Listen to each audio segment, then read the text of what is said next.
Today, I'm going to share with you how to pick the best newborn photographer for your family without the stress and without the guesswork. So, let's go.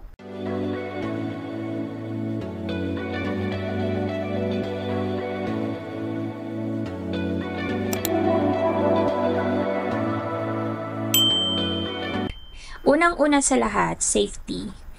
Newborn photography is not about cute shots. Of course, your baby's safety is your number one priority, as well as mine. Kaya, dapat ang tatanungin mo sa sarili mo, itong tatlong tanong na to. Train ba sila to handle a newborn baby? May sanitized studio ba sila or do they shoot on location? Do they use safe props or safe equipment during the shoot?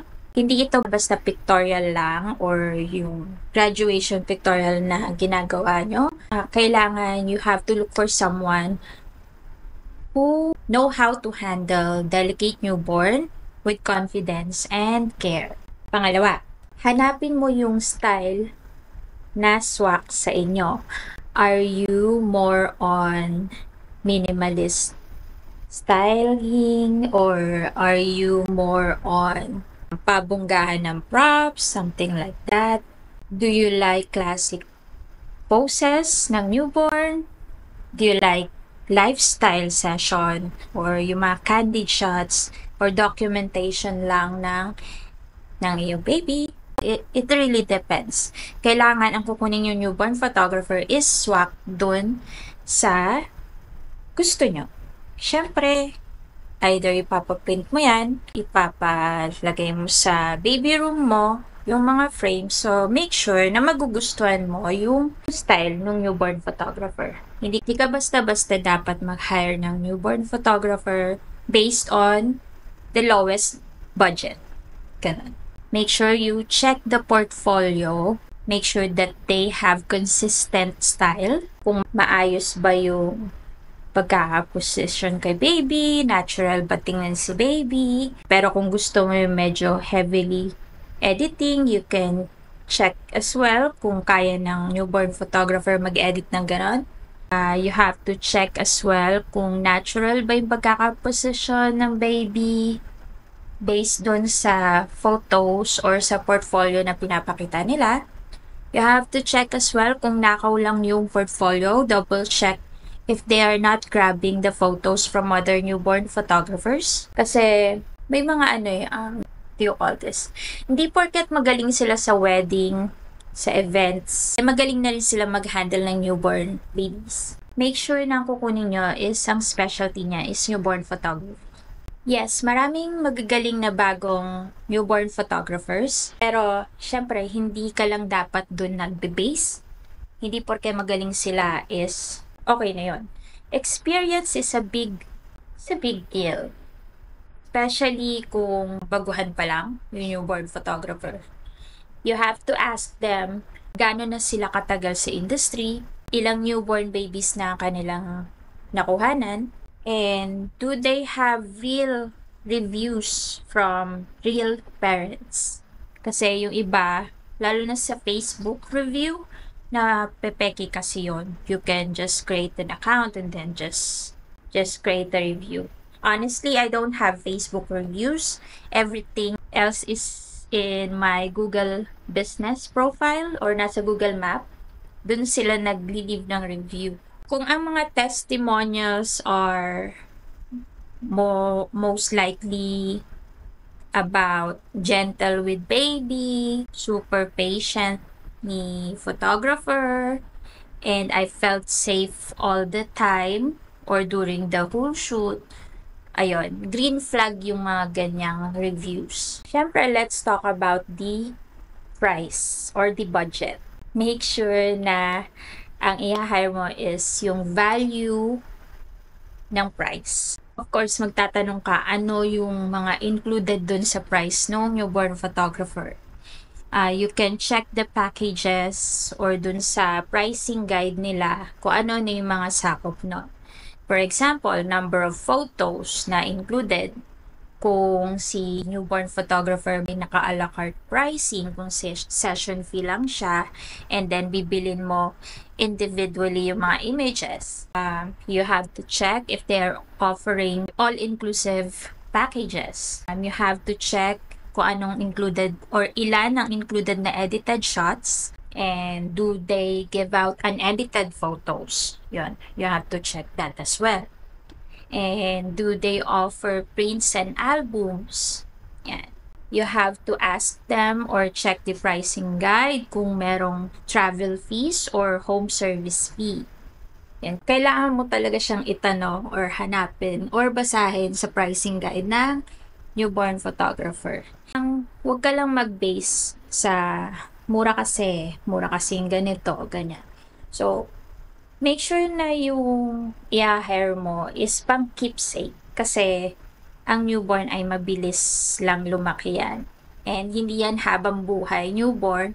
So, make sure na yung makukuha mong newborn photographer is keepsake worthy. Huwag lang mag-base sa mura yung package.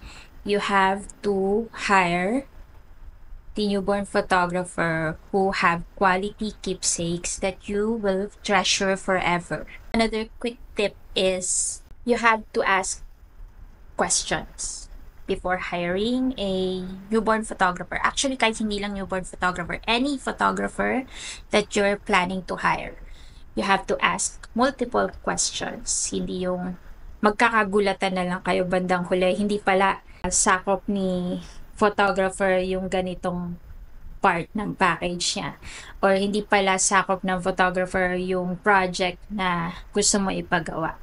You have to ask questions. It is very important to ask questions kasi trabaho din naming sumagot ng mga tanong nyo.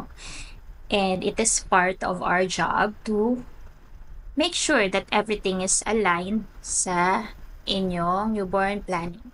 Last but super important, connection. Make sure na you have a connection with that photographer. Kahit gaano kagaling yung photographer na i-hire nyo, kung hindi ka comfortable siya kausap, kung hindi ka comfortable sa mga photos na pinapakita niya, kung hindi ka comfortable na i-handle nila yung newborn baby kasi you don't see any behind the scenes, how they handle it, something like that. They don't have reviews sa Facebook and Google account or sa website. Look for someone na madaling kausap, organized, may warm and love talaga sa mga babies. Kasi sa totoo lang, newborn photography is very tiring, and having a newborn baby is very tiring on your part. Siyempre, puyat ka, kakagaling mo lang hospital, tapos nag-a-adjust pa yung body mo. Make sure na yung i-hire mo is hindi makakadagdag sa sakit ng ulo mo. Ganon. You want a photographer who makes you feel supported along the way and who makes you calm.